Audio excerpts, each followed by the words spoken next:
ভবিষ্যতের জন্য আমাদের বাচ্চাগুলোর জন্য কিন্তু এটা ভীষণ বড় ইম্পর্টেন্ট জিনিস হয়ে দাঁড়াবে। আমরা কিন্তু মরে শান্তি পাবো। খুব বটম লাইন ব্ল্যান্টভাবে বললাম। এই আমরা কলকাতা যাব, কয়েকদিন পরে কলকাতা যাচ্ছি আমরা। হ্যাঁ, সব থেকে বড় ট্রমা এটা আমার একটা কলকাতা যাওয়ার জন্য, যে গত 10 বছরে কতবার যে এই প্রশ্ন ফেস করেছি, কোনো মানে আনকাউন্টেবল। ঠকবাজতে গা উজার কথা তো আছেই। সব ফ্রড, সব পয়সা কামানোর ধান্দা করছে। ঠিক আছে, বাচ্চার একটা মেন্টাল গ্রোথের নিয়ে একটা সমস্যা। সেখানে তো বাবা মাকে তুই যা খাওয়াবি বাবা মা তাই খাবে। থেরাপি সবচেয়ে ভালো হয় বাড়িতে। আমি মানে খুব মানে গুটিয়ে থাকতাম, লোকে জিজ্ঞেস করতো বা করলে কীভাবে প্রশ্নটাকে বাইপাস করা যায়।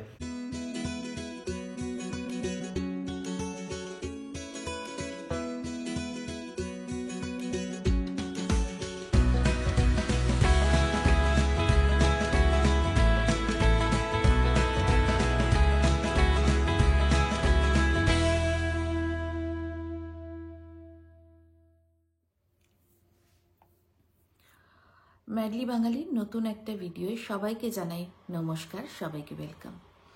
আজকের ভিডিওটা আর আমার পটুর গল্পের মধ্যে সীমাবদ্ধ থাকবে না। আজ এখানে থাকবে পটুর বাবার গল্প।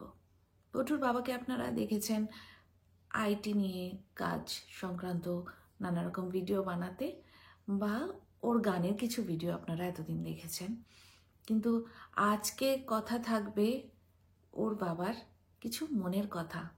একটা সন্তান, একটা স্বপ্নের সন্তান, সে যখন স্পেশাল চাইল্ড হয় তখন তার বাবারা কিভাবে সেটাকে মেনে নেন, আস্তে আস্তে মানিয়ে নেন, কিভাবে সেটা নিয়ে জীবনে বেঁচে থাকেন, সেই স্ট্রাগলটা।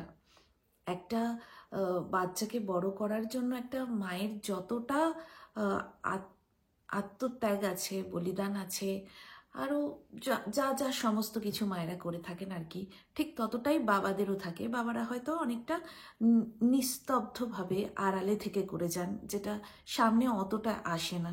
সবসময় মায়েদের গরিমাটাই বড় করে দেখানো হয়, কিন্তু বাবাদের অবদান তো আমরা অস্বীকার করতে পারি না, আর তাদেরও একটা স্ট্রাগল থাকে।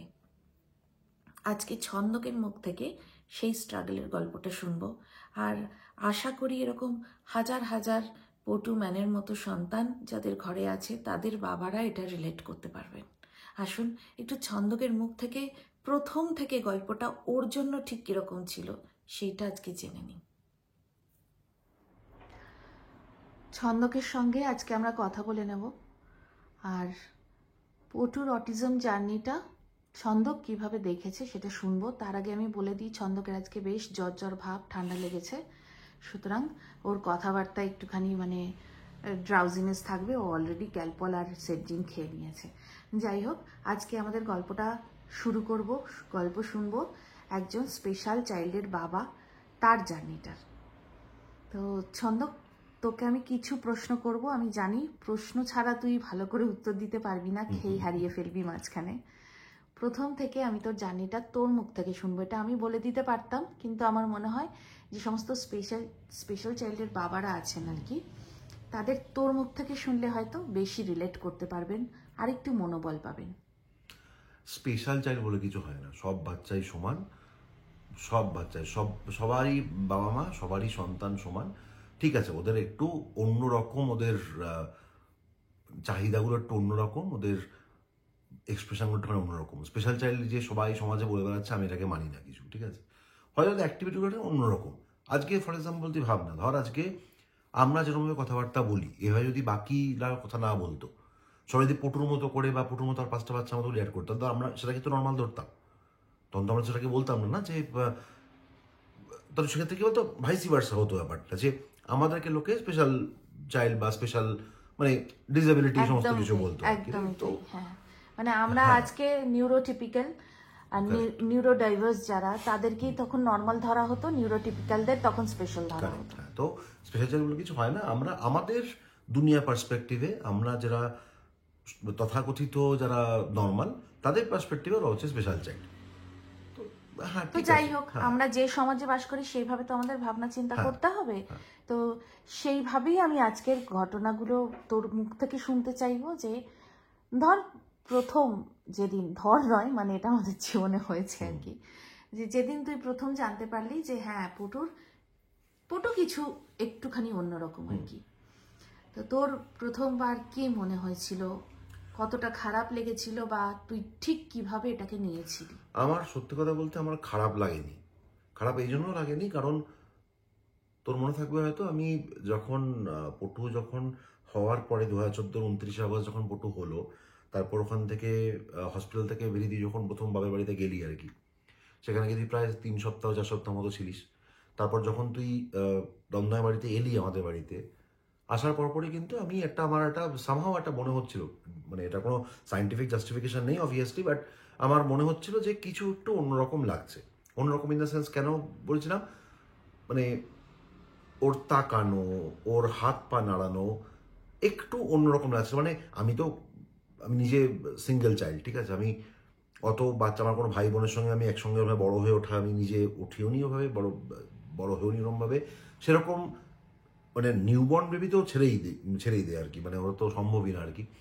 তাও আমার কেন এটা মনে হচ্ছিল আর কি যে এ তো কিছু একটা গন্ডগোল লাগছে। আমি বলেওছিলাম তোদেরকে, মানে তোকে বলেছি বা আমাকে বলেছি, কেউ পাত্তা দিত না, মানে যে না না না এদের কি তোর বেশি বাড়াবাড়ি, তোর কি বলছিস ভাবছিস, হ্যাঁ ঠিক আছে দেখা যাবে। তারপর যখন 2 বছর গিয়ে যখন ডাক্তার দেখান তখন তো সে বললো যে হ্যাঁ একটু প্রবলেম আছে। ব্যাপারটা কিরকম বলতো, মানে তুই যদি, মানে ব্যাপারটা এরকম আর কি যে ধর তোর ফর এক্সাম্পল তোর পেট খারাপ হয়ে রয়েছে ফর এক্সাম্পল, ঠিক আছে, এবার তার মধ্যে তুই যেটা সেদ্ধ ভাত খেয়ে যদি হজম করে নিতে পারিস তোকে একটা রাজা রাজা ফিল হবে। আমার ব্যাপারটা ঠিক সেরকম ছিল, আমি অলরেডি জানতাম যে কি সমস্যা হচ্ছে, তো it was not a surprise for me, মানে I was well prepare for this, আমি জানতাম যে আমি এরকম একটা শুনতে যাচ্ছি আমি আজকে।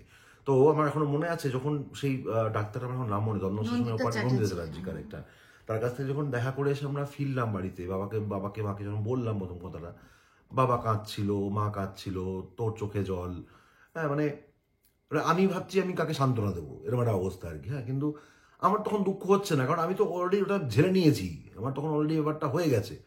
আমি জানতাম, মানে it was kind of for me যে আমি যেটা, হ্যাঁ আমার মানে আমি ভুল ছিলাম না আর কি, আমার যেটা মনে হচ্ছে সেটা ঠিক ছিল আর কি। সায়েন্টিফিক জাস্টিফিকেশন ছিল না অবভিয়াসলি, কিন্তু বাবার মন তো মনে হয়েছিল আমার যে মানে একটা ইনস্টিংক্ট কাজ করছিল যে কিছু একটা সমস্যা তো আছে, কারণ জানতাম না, কোনো সায়েন্টিফিক জাস্টিফিকেশন নেই, কেউ বললে কেন বলছিস ছন্দকে কথাটা আমি সেটাও উত্তর দিতে পারবো না, কিন্তু আমার মনে হচ্ছিল যে যেটা সমস্যা রয়েছে, তো সেটাই আর কি।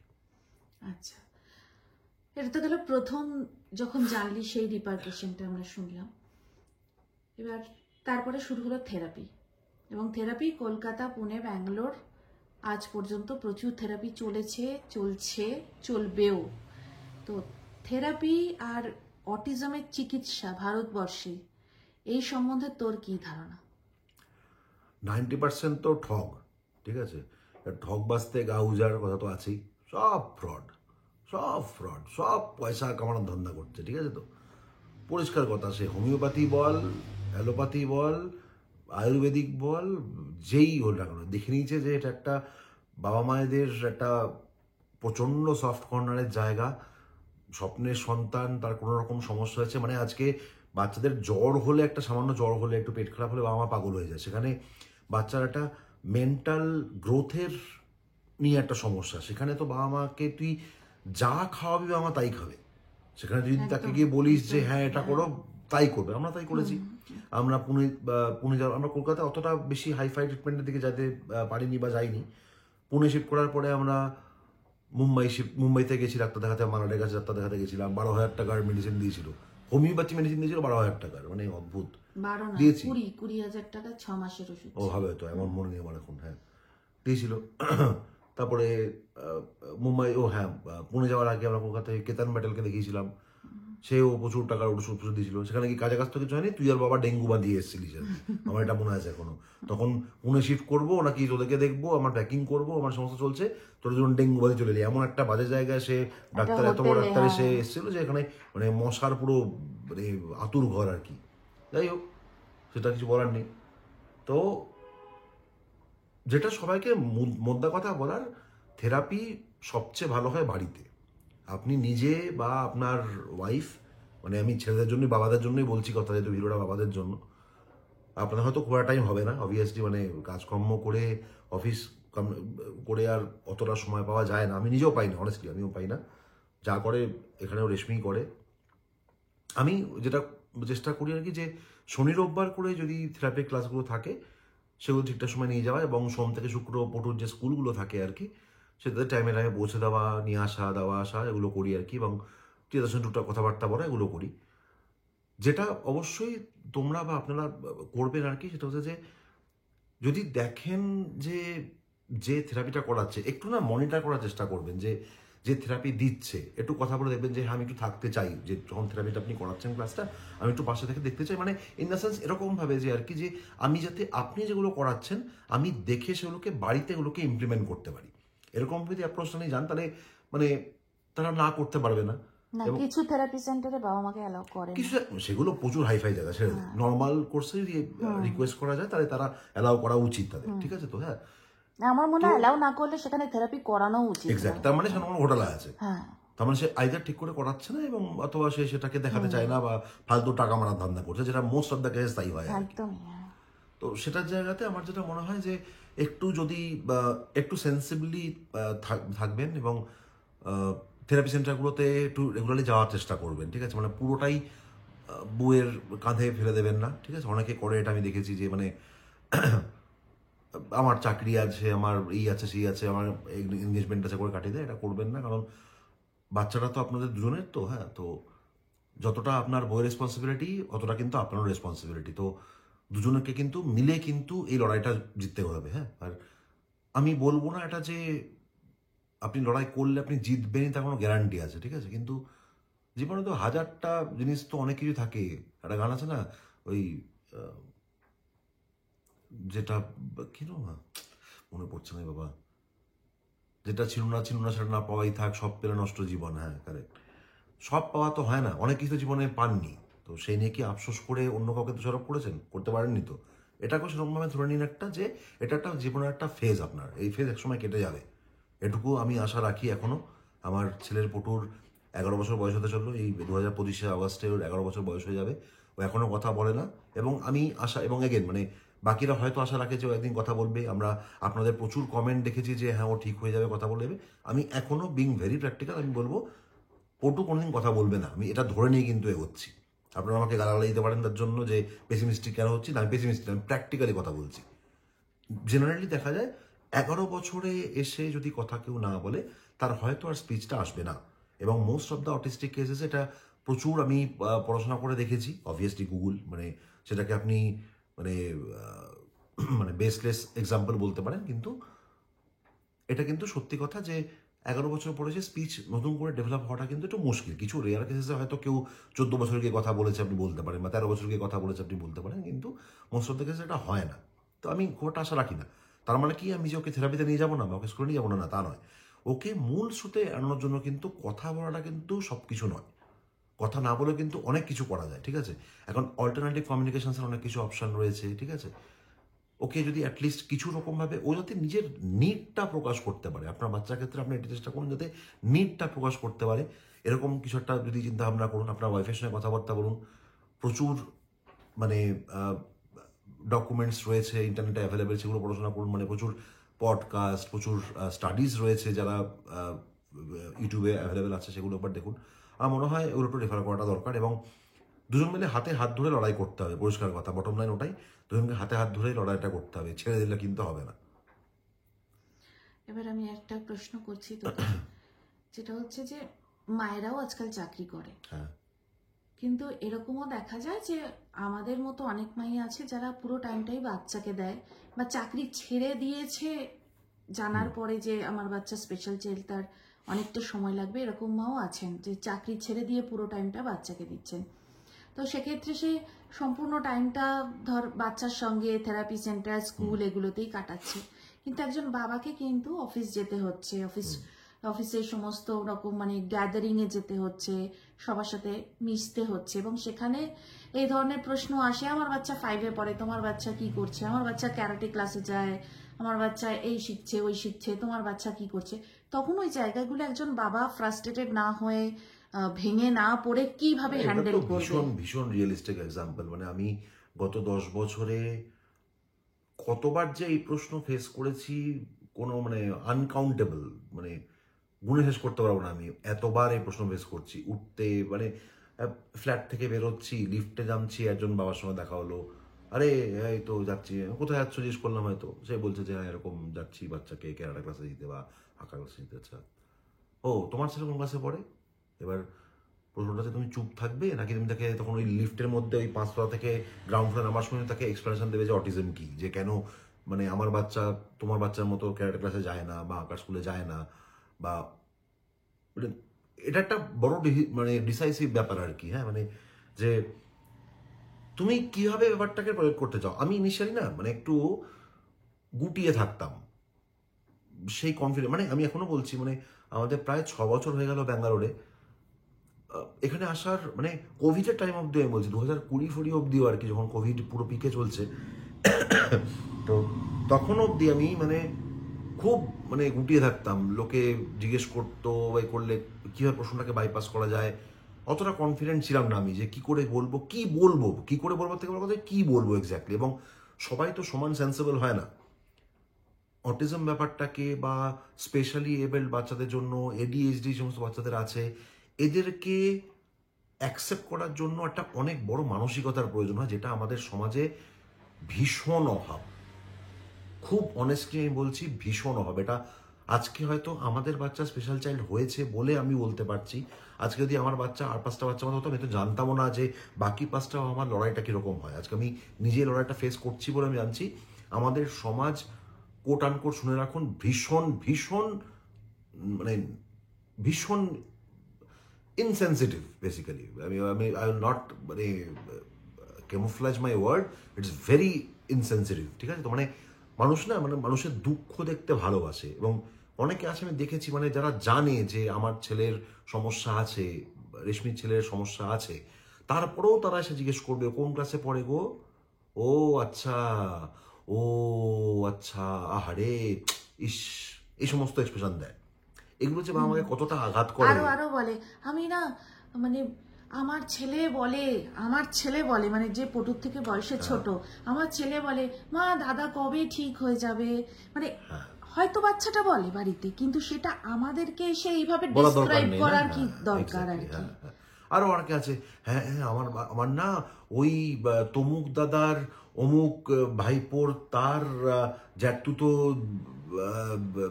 ভাইরা ভাইয়ের ছেলেরও না এরকম ছিল, জানো তো, ওকে তো ওইখানে গিয়ে থেরাপি করেছিল, হ্যাঁ একদম 4 মাসের মধ্যে কথা বলতে আরম্ভ করে দিয়েছে, তোমরা যাও না ওখানে, যাচ্ছ না তোমরা, ওই জন্য এই সমস্ত হচ্ছে, এই সমস্ত কথা বলছে। আমি শুনতাম, হ্যাঁ ঠিক আছে। মানে মানুষ বোঝে না যে অটিজম উইনাররাই সব নয়, একটা বড় অংশ থাকে যাদের স্ট্রাগলটা চলতেই থাকে, এবং একই থেরাপি করিয়ে প্রত্যেকটা বাচ্চার সমান ফল হয় না। একদম। এবং অটিজম কোনো রোগ নয়, এটাই তো সমস্যা না, এটা একটা স্টেজ মানুষের, এই স্টেজটা থেকে কতক্ষণে সেই বাচ্চাটা বেরোবে এটা বলাটা ভীষণ মুশকিল, ভীষণ মুশকিল। আদৌ বেরোতে পারবে না তারও ঠিক নেই কোনো, একদম। হ্যাঁ, এবং আমি যেটা বলবো, এই যে প্রশ্নটা করলি আর কি, যে ক্যারাটে ক্লাস, স্কুলে যাওয়া, এগুলো নিয়ে 2020 অব্দি আমার যে সমস্যাটা ছিল, আমি যখন এটা তো তোর সঙ্গে যখন আমি বেরোচ্ছি পড়ুক কিনে, হয়তো একজন যদি কেউ সামনে থাকে সে হয়তো জিজ্ঞেস করবে না অত কিছু, ঠিক আছে, বা হয়তো কলকাতা বাইরে জিজ্ঞেস করবে হয়তো ও which class he is in, বা যেহেতু এখানে অত বাংলা চলে না আর কি, বা সমস্ত বলবে। সবাইকে যেমন আমরা বলতে পারবো না এইটুকু রান টাইমের মধ্যে যে পার্কিং দিয়ে হেঁটে যাচ্ছি বা রাস্তায় তো মুখোমুখি দেখা হলো বা লিফটে দেখা হলো, তার মধ্যে হ্যাঁ এক্স্যাক্টলি মানে আই ডোন্ট মানে find the need to explain all this things, ঠিক আছে। তো সেক্ষেত্রে আমার যেটা মনে হয় যে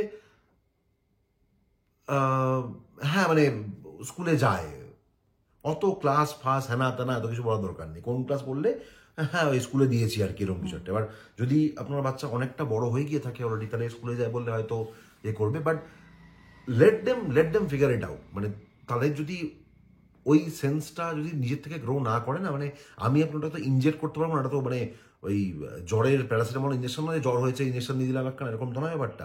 let them figure it out on their own, তাদেরকে বুঝতে দিন ব্যাপারটা আর কি। না হলে আমরা কত করব, আমাদের মতো বাচ্চাদের বাবা মায়ের সংখ্যা তো পার্সেন্টেজ হিসাবে দেখতে গেলে অনেকটা কম না, তো আমরা কত দেখাবো বা কত করবো এরকমভাবে। তো আমরা যেটা করতে পারি, যেটা আমার মনে হয় যে যদি সামনে যে লোকটা আছে তাকে জ্ঞান দেওয়ার দরকার নেই, ঠিক আছে, যদি কেউ নিজের থেকে প্রোঅ্যাক্টিভলি এসে জানতে চায়, যে ধরুন সে আপনার খুব কাছের লোক আর কি, হ্যাঁ, কিন্তু সে অটিজম সম্বন্ধে জানে না, জানতে চায় যে সত্যিকারে যে আপনি মানে এটা না এটুকু সেন্সিবল আপনার কিন্তু হয়ে যাবে যে কে সত্যিকারে জানতে চায়, যে কে আপনাকে আঘাত করার জন্য বারবার করে জিনিসটাকে আপনাকে হিট করা রয়েছে, এটা আপনি বুঝতে পারবেন, এটা আপনি এটুকু সেন্স আপনার গ্রো করে যাবে একটা সার্টেন বয়সের পরে, ঠিক আছে? তখন আমার যেটা মনে হয় মানে এরকম হ্যান্ডেল করতে পারেন যে আপনি দেখুন আগে যে হ্যাঁ সে সত্যি জানতে, যদি দেখেন যে হ্যাঁ সত্যি জানতে চাইছে, তাকে ডিটেলসটা বলুন। হয়তো সে ডাইরেক্টলি আপনাকে বলছে না, হয়তো তার রিলেটিভ কারোর রয়েছে বা তার পরিচিত তার ফ্যামিলির মধ্যে অন্য কারোর রয়েছে, জানতে পারছে না, বা হয়তো যেহেতু সামনাসামনি দেখছে আপনাকে যে ওর বাচ্চাটা এরকম আছে, আচ্ছা একটু দেখি যে ও কোথায় কি করিয়েছে, কিসে কি উপকার পেয়েছে, যদি এরকম ধরনের কিছু ইনপুট পেয়ে থাকে সেটা অনেকে জিজ্ঞেস করতে পারে। আদারওয়াইজ আমার মনে হয় যদি অত সেন্সিবল লোকজন না থাকে, পরিষ্কার একটু হেসে করে হেসে কাটিয়ে দেবেন আর কি। সবাইকে তো আপনি সমানভাবে সেন্সিবল এক্সপেক্ট করতে পারেন না। তো এখানে স্পেশালি আমরা তো ব্যাঙ্গালোরে থাকি, এখানে তো অত বাঙালি তো নেই, ভর্তি সাউথ ইন্ডিয়ান আছে, কসমোপলিটান শহর, হাজারটা জাতির লোকজন রয়েছে, বিহারি, উড়িয়া, মারোয়াড়ি, সমস্ত লোকজন রয়েছে। আপনার ঠেকা পড়েনি সবাইকে আপনি এখন এক্সপ্লেন করতে যাবেন অটিজম কি, ঠিক আছে? আপনার দায়িত্ব নেই, ঠিক আছে? আপনি সেই টাইমটা ইনভেস্ট করুন বাড়িতে, তার অনেক বেশি ভালো হবে, ঠিক আছে? বাট যদি আপনি পশ্চিমবঙ্গে থাকেন, সেখানে আপনার সামনে তো লোকজন প্রচুর থাকবে।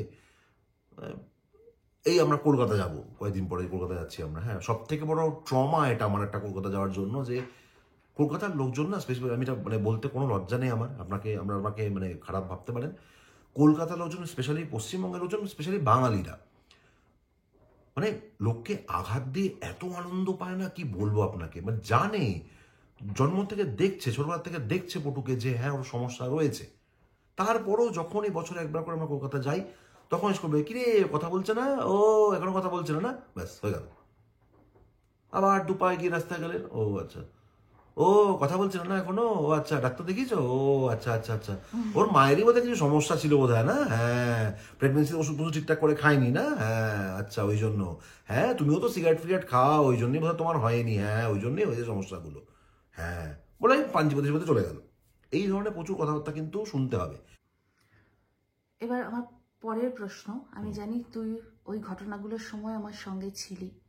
সেটা হচ্ছে জন্মদিনের পার্টিতে বাড়িতে ডেকেছে, একঘর লোকের সামনে কেউ বলছেন যে তোমরা একটা ভালো ডাক্তার দেখাও, অথবা কোনো পুজো বাড়িতে আমাদের ডাকা হয়েছে এবং ঠাকুরের সামনে এবং বয়োজ্যেষ্ঠ কেউ একঘর লোকের সামনে বলছে, আমি তো হাত জোর করে একেবারে ঠাকুরের সামনে গিয়ে আমি তো রোজ ভগবানের সামনে প্রার্থনা করি পটু যেন কথা বলতে পারে, পটু যেন ঠিক হয়ে যায়। উনি ভালোবাসেন, ভালোবাসা থেকেই বলছেন, কিন্তু এই অ্যাপ্রোচ গুলো যে আমাদের মনে কি ধরনের অবস্থা সৃষ্টি করে। হ্যাঁ মানে আপনি সেন্সিবল বা আপনি পটুর জন্য ভাবছেন বা আমাদের জন্য ভাবছেন, সেটা আমাদেরকে 1-to-1ও বলা যায়, এক ঘর লোকের সামনে বা এক প্যান্ডেল লোকের সামনে এগুলো বলার দরকার নেই, ঠিক আছে? তো আমি বলছি না যে আমি আমার ছেলেকে হাইড করতে চাইছি, একেবারেই নয়, ঠিক আছে? I am very proud and loud about my son, ঠিক আছে? কোনো অসুবিধা নেই, আমার ছেলে আমার গর্ব, সেই নিয়ে আমার কোনো অসুবিধা নেই, ঠিক আছে?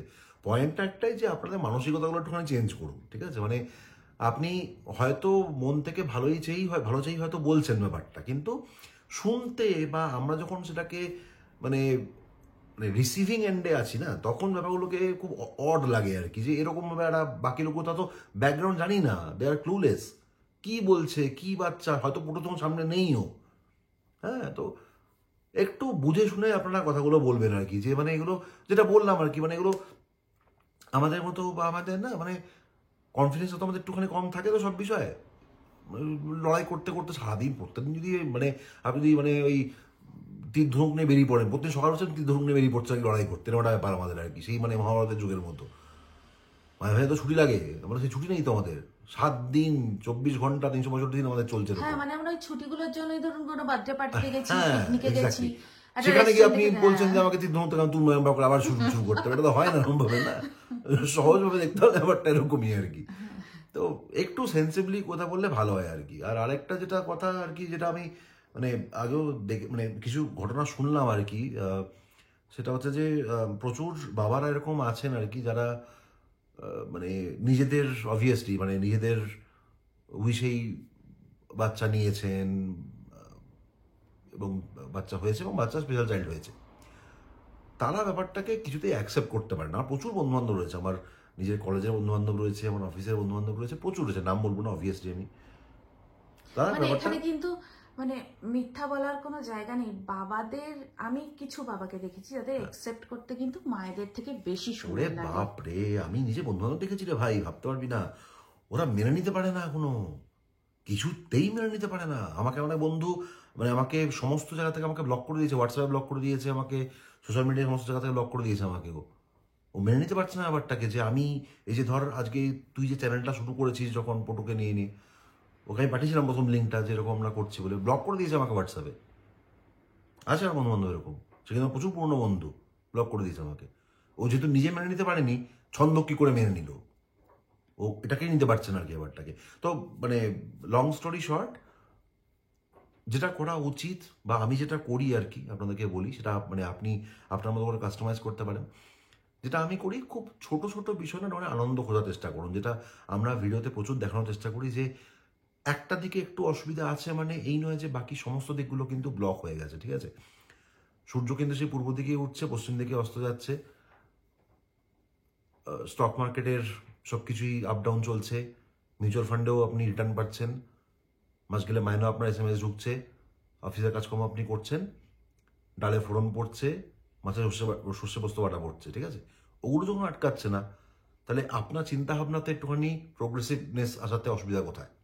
ছোটো ছোটো এক্সাম্পল বলি, বাচ্চাকে স্কুলে দিয়ে একটু বইয়ের সঙ্গে গিয়ে চা খেতে যান, দুটো কথা বলুন, একটু পিছনে লাগুন, একটু চুল ধরে টানুন, এই সমস্ত করুন, ঠিক আছে। কোনো বাহানা ছাড়া এমনি হঠাৎ করে একটা বুধবার রাত্রিবেলা বা বৃহস্পতি রাত্রিবেলা তাড়াতাড়ি একটু অফিসে কাজ শেষ হয়ে গেল, চলো একটুখানি ঘুরে আসি। গাড়ি নেই অসুবিধা নেই, বাইক নেই অসুবিধা নেই, একটা ক্যাব বুক করে নিন, একটা রিক্সা নিয়ে নিন, একটা টোটো বুক করে নিন, একটু ঘুরে আসুন আশপাশ দিয়ে, হাওয়া খেয়ে চলে যাবেন। যদি সময় সুযোগ থাকলো মাসের শুরুর দিক একটু মোটামুটি রেস্টুরেন্টে গিয়ে দুটো বিরিয়ানি খেয়ে নিলেন। অবশ্যই বাচ্চাকে কিন্তু সঙ্গে নিয়ে যাবেন, কিন্তু কখনোই কিন্তু বাচ্চাকে ঘরে রেখে বা মার কাছে রেখে এলাম, মা তুমি একটু রাখো তো বাচ্চাকে, একদম না, বাচ্চাকে সবসময় নিয়ে যাবেন। কিন্তু আমরা কিন্তু সমস্ত জায়গায় কিন্তু পটুকে নিয়ে যাই, সেখানে গিয়ে পটু নানাবিধ আচরণ করে, চিৎকার চেঁচামেচি করে, একটু অসুবিধা হয় কারণ বাকি লোকজন আশপাশে থেকে একটুখানি ঘুরে ঘুরে তাকায়, অসুবিধা হয় একটুখানি, অনেস্টলি মানে হয়। কিন্তু আমরা সেগুলোকে পাত্তা দিই না, মানে যখন দেখি লোকজন ঘুরে ঘুরে তাকাচ্ছেন করে, ও বাবা এরকম করে তাকাচ্ছে, পাত্তাই দিই না। আরে আমাদের ছেলে আমাদের কাছে, আমাদের সন্তান আমাদের কাছে, তুই কে?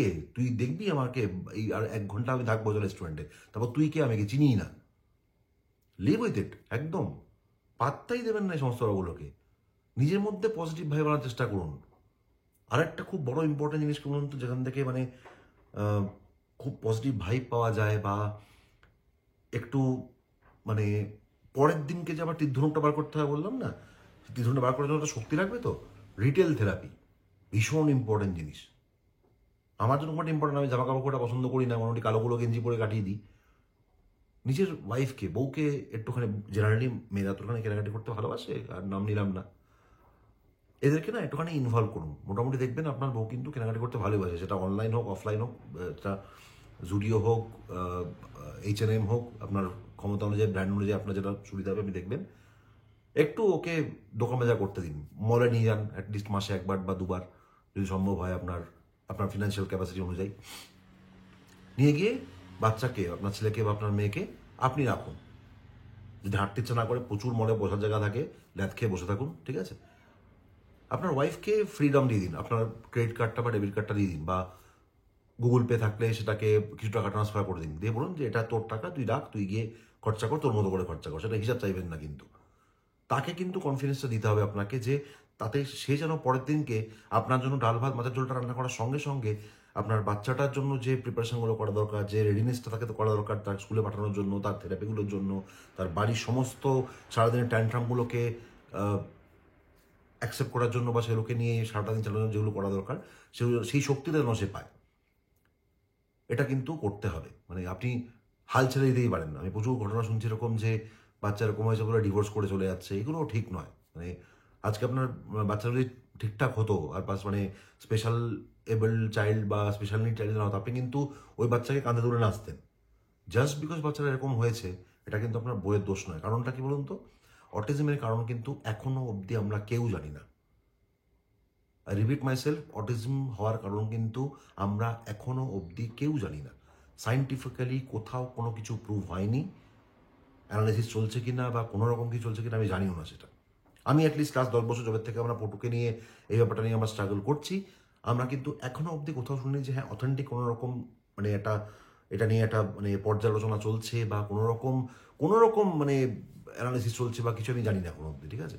সুতরাং যে কারণটা আপনি জানেন না সেখানে গিয়ে বারফটটাই দেখাবেন না যে হ্যাঁ তোমার জন্য এরকম হয়েছে, বউকে কি সমস্ত কথাগুলো বলবেন না। এটা কিন্তু আমি সমস্ত বাবাদের জন্য বলছি, সমস্ত স্পেশাল চাইল্ডের বাবাদের আমি বলছি, যেটা জানেন না সেটা নিয়ে কথা বলবেন না। আঙুল তুলে বললাম এই কথাটা, এটা কিন্তু আমার 40 বছর বয়স, সেই পার্সপেক্টিভে আমি এক্সপিরিয়েন্স থেকে বলছি। যেটা জানেন না সে নিয়ে কথা বলবেন না। পাশে থাকুন, বাচ্চার পাশে থাকুন। বাচ্চাকে নিয়ে যখন ঘুরতে বেরোচ্ছেন, বাচ্চাটা হাসিটা যদি আপনার দেখে মানে মনে হয় যে এই হাসির তো কোনো কারণ নেই, তাহলেও সেই হাসির সঙ্গে আপনি হাসিতে মেলান। বইয়ের সঙ্গে সময় স্পেন্ড করুন, সিনেমা দেখুন। এখন ওটিটি প্ল্যাটফর্ম রয়েছে, হাজার ঘন্টা জিনিসপত্র রয়েছে, সময় স্পেন্ড করুন। বাচ্চা একটু অন্যরকম হলেই নিজের সংসারটাকে, নিজের ফ্যামিলিটাকে ছেড়ে দিতে নেই, এটা কিন্তু করবেন না প্লিজ। আপনার সবার কাছে রিকোয়েস্ট রইল এটা। একটা লাস্ট প্রশ্ন, বলো। তোর তো মাঝে মাঝে মনে হয় দম বন্ধ হয়ে আসছে, হতে পারে, হ্যাঁ, আমারও মনে হয়, একদম। তখন তুই কি করিস? আচ্ছা, আমার তো আছে অপশন। আমি গান বাজনা খুব ভালোবাসি, মিউজিক এনথুজিয়াস্ট আমি। আগে একসময় গান বাজনা করতাম, এখন আর করার সুযোগ নেই। তাই ব্যাঙ্গালোরে প্রচুর কনসার্ট হয়, আমি কনসার্ট দেখতে চলে যাই, ঠিক আছে? যারা কলকাতাতে আছেন বা অন্য কোনো শহরে আছে আমি শিওর প্রচুর এখন রেস্টুরেন্টসে, পাবসে উইকেন্ডে প্রচুর প্রোগ্রাম হয়, প্রচুর ব্যান্ডস আসে। যদি আপনি মিউজিক ভালোবাসেন সেখানে যান। যদি মিউজিকে সেরকম ইন্টারেস্ট না থাকে তাহলে প্রচুর আর্ট গ্যালারি থাকে, আর্ট গ্যালারিতে যেতে পারেন, সেখানে কিছু জিনিসপত্র দেখতে পারেন, ঠিক আছে? কিছু না থাকলে ঘুরতে যেতে পারেন, ঠিক আছে? একা করুন, সোলো ট্রিপ করুন, কোনো অসুবিধা নেই। যেখানে খুশি যান, যা খুশি করুন, বসে কথা ফ্যামিলিটাকে ভাঙবেন না, ব্যাস। যেটা ঘটেছে এটার জন্য আপনি যেমন দায়ী নন, আপনার বউও কিন্তু দায়ী নয়। সুতরাং বউকে ছেড়ে, ছেলেকে ছেড়ে ডিভোর্স দিয়ে পালিয়ে গেলাম, অন্য কাউকে বিয়ে করে নিয়ে নতুন করে সংসার পাতলাম, এটাকে পালানো মনোবৃত্তি বলে। এটাকে কোনো রকম মানে সভ্য সমাজের নিদর্শন বলা যায় না, ঠিক আছে? তো মানে আপনি যেটা করছেন এটা আপনি সমাজে একটা এমন নিদর্শন ছেড়ে যাচ্ছেন যেটা দেখে কিন্তু বাকি অনেকেই আরো কিন্তু সেই একই জিনিস ফলো করার চেষ্টা করবে, যেটা কিন্তু আমরা কেউই চাই না। আজকে আপনি যেভাবে দেখুন, আজকে আপনি যদি স্পেশাল চাইল্ড হতেন, আপনার বাবা যদি আপনাকে ছেড়ে চলে যেত, আপনার মাকে ছেড়ে চলে যেত, আপনার জীবনটা কিরকম দাঁড়াতো ভেবে দেখুন একবার, তাহলে বুঝতে পারবেন, রিলেট করতে পারবেন ব্যাপারটাকে। তাহলে তোর সবটা জানা গেল, তোর গল্পটা জানা গেল, তোর হ্যাঁ, দিকের গল্পটা তুই জানা যা গেল। বললিস এগুলো অনেক কথা বলা যায় এগুলো নিয়ে, কিন্তু সবটা একটা ভিডিওর মধ্যে বলা যায় না, ভিডিওর লেন্থটা অনেক বেড়ে যায়, সেক্ষেত্রে মানুষের ধৈর্য থাকে না শোনার আর কি। বটম লাইন একটাই, ফ্যামিলিকে সাপোর্ট করুন, পরিষ্কার কথা। ফ্যামিলিকে সাপোর্ট না করলে কোনো কিছু হবে না, ঠিক আছে? মুখোমুখি হন, হ্যাঁ, পালিয়ে যাবেন না, পালাবেন একদম। আমি এখন পরিষ্কার মেনে নিই, যখন যা কিছু বলে তাকে বলি যে হ্যাঁ আমার ছেলের অটিজম রয়েছে, হ্যাঁ তো ও স্পেশাল স্কুলে যায়, একদম হাসি মুখে গর্ব করে বলি, একদম মাথায় হাত দিয়ে। ধরুন ফর এক্সাম্পল, ছোট্ট একটা এক্সাম্পল বলছি, লিফটে করে নামছি বা রাস্তায় হাঁটছি, পটু হয়তো আমার বাসায় আছে, পিঠে ব্যাগ হয়তো, একজন লিফটে হয়তো সেকেন্ড ফ্লোর থেকে উঠলো, সে জিজ্ঞেস করলো যে ও হুই স্কুল ডাজ হি গো? তো he goes to a special school. ও special school as in autism আছে, তো he goes to a special school. তো সে বুঝলো কি না বুঝলো আমার কিচ্ছু যায় আসে না, আমার বলার দরকার বলতে হবে। এই special school, special need, autism, এই কিওয়ার্ডগুলো না ভীষণ ইম্পর্টেন্ট, এগুলোকে মানুষের মাথায় গাঁথতে হবে। আমরা যদি গাঁথতে না পারি, there is no one to support us. এই যে কথাটা বললাম, লোকটা যদি সেন্সিবল হোক বা না হোক, হয়তো লিফট থেকে নামে ও কাজে বেরিয়ে গেলেও ঠিক আছে, বা রাত্রে যখন ফিরলো সে তার নিজের ওয়াইফকে বলবে, জানো তো আজকে এরকম 4th ফ্লোর থেকে 5th ফ্লোর থেকে একটা লোক আসছিল এরকম আমাদের অ্যাপার্টমেন্টে, বাচ্চাকে নিয়ে আসছে, সে বললো কি তার বাচ্চা না কি অটিজম না কি আছে, এরকম স্পেশাল স্কুলে যায়। এগুলো কি জানো তুমি? তারা আলোচনা করবে, তারা করতে হয়তো গুগল করবে, হয়তো ইউটিউবে গিয়ে সার্চ করবে কি জিনিসটা, সেখান থেকে হয়তো বলছি না করবেই, করতেও তো পারে, কিন্তু এটা ফর শিওর মানে আমরা বললে করবে কিনা গুগলে সার্চ আমি জানি না, কিন্তু না বললে যে জানতে পারবে না এটা কিন্তু ফর শিওর। যতখানি পারি আমাদেরকে কিন্তু অ্যাওয়ারনেসটা স্প্রেড করতে হবে, এটা যতটা বেশি সম্ভব। আমি চেষ্টা করছি এখানে ব্যাঙ্গালোরের থেকে বাঙালি কমিউনিটির মধ্যে এবং নন বেঙ্গলি কমিউনিটির মধ্যে অবভিয়াসলি এটাকে স্প্রেড করার। এবং এটার সব থেকে বড় এক্সাম্পল হচ্ছে আমরা জেনারেলি যেটা করি, আমাদের যখন প্রত্যেকটা ভিডিও যখন আপলোড হয় না, ভিডিওগুলোকে আমরা হোয়াটসঅ্যাপ স্ট্যাটাসে দিই। তো সেই হোয়াটসঅ্যাপ স্ট্যাটাস দেখে আমাদের অ্যাপার্টমেন্টে একজন থাকে, উনি পিওর কানাডিগা, বাংলার তো বোঝেন না উনি, ঠিক আছে, কিন্তু যেহেতু উনি জানেন যে পটু অটিস্টিক, উনি না ইউটিউব থেকে অন্য একটা ইউটিউবের রিলের লিঙ্ক আমাকে পাঠিয়েছেন, যেটা পুরো কানাডা ভাষায়, আমরা বুঝতেও পারলাম না কিছু, কিন্তু উনি দেখে ওটা আমাকে পাঠালেন যে Chhandak sir, can I just take a look at this video, this has been very, they are showing very good examples over there how to make the treatment of all this things. তো আমি ওকে বললাম যে হ্যাঁ ঠিক আছে আমি দেখবো, কিন্তু আমি তো কানাডা বুঝি না ওরমভাবে, তো আমি রিলেট করতে পারলাম না ভিডিওটা দেখার পরে, কিন্তু অ্যাটলিস্ট উনি যে ভেবেছেন, উনি যে দেখছেন, এটাই কিন্তু সব থেকে বড় জয় আমাদের জন্য। এটা অনেক বড় জয় কিন্তু, যে আমরা বাঙালি হয়ে আমাদের এই জার্নিটা থ্রু দিয়ে, এই যে ওনারা রেগুলার আমার হোয়াটসঅ্যাপ স্ট্যাটাসে ব্যাপারগুলো দেখছেন, দেখে রিলেট করতে পারছেন এবং আমাদের স্ট্রাগলটা কিছুটা বুঝতে পারছেন, এই জিনিসটাকে আমরা যত বেশি স্প্রেড করতে পারবো না, এটা কিন্তু ভবিষ্যতের জন্য আমাদের বাচ্চাগুলোর জন্য কিন্তু এটা ভীষণ বড় ইম্পর্টেন্ট জিনিস হয়ে দাঁড়াবে। আমরা কিন্তু মোড়ে শান্তি পাবো, খুব বটম লাইন ব্ল্যান্টভাবে বললাম, আমরা মোড়ে শান্তি পাবো, কিন্তু নাহলে কিন্তু আমাদের মোড়ে শান্তি নেই, মনে রাখবেন। অতৃপ্ত আত্মায় বেঁচে থাকতে হবে, যে বাচ্চাগুলোর জন্য কিছু করে যেতে পারলাম না, বাচ্চাগুলোর কি হবে আমরা জানি না। চলো, ব্যাপারটা অনেক গম্ভীর হয়ে যাচ্ছে, আমি ভালো সেই। করে একটু পজিটিভ নোটে আমরা ভিডিওটা শেষ করব, কারণ আমাদের টোটাল চ্যানেলটা পজিটিভ, এর মধ্যে কোনো নেগেটিভিটি নেই। একদম কোনো নেগেটিভিটি ঢোকানো যাবে না, জীবনেও কোনো নেগেটিভিটি আসা যাবে না, একদম পরিষ্কার কথা। সকাল থেকে শুরু করে সবকিছু পজিটিভ থাকুন, যা হচ্ছে ভালো। সেই আমি এখানে বলেছিলাম না, all is well, all is well, একদম অল ইজ ওয়েল, সব ভালো আছে, যা হচ্ছে ভালো মনকে হচ্ছে, বোঝানো সবথেকে সহজ। যা হয়েছে ভালো হয়েছে, যা হচ্ছে সেটাও ভালো হচ্ছে, যা হবে সেটাও ভালো হবে। Thank you. Thank you. ভিডিওটা এখানে শেষ করলাম তাহলে।